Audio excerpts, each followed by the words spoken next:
Hello! It's Theo from Theo's Tech Tips, and in this video I'm going to show you how to use Podman on a Mac. Let's get started.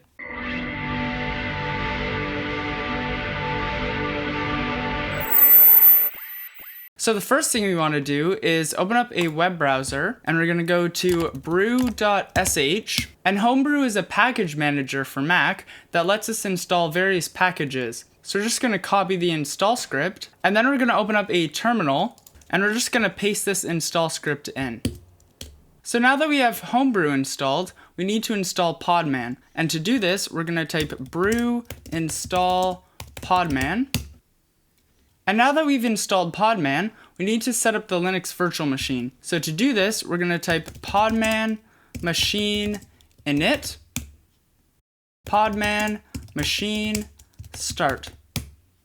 And the reason that we need this Podman machine is because Podman is not actually built for macOS. This is because the containers are all based off of Linux. So we need the Linux virtual machine in order to actually run the containers. So now that we have our Podman machine set up, we can pull a container image. So I'm just going to pull the default Redis image off of Docker Hub. So to do this, we're going to type podman pull docker.io/library/redis:\latest.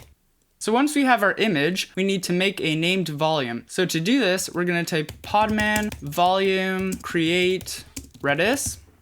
And now we can create our container. So to do this, we need to type podman create --name redis -p6397:6397-v redis:/data redis:/latest. And now that we have our container created, we can just start it by typing podman start redis. And we can check the logs by typing podman logs redis. And you can see that Redis has started successfully. And once you're done with your container, you can stop it by typing podman stop redis.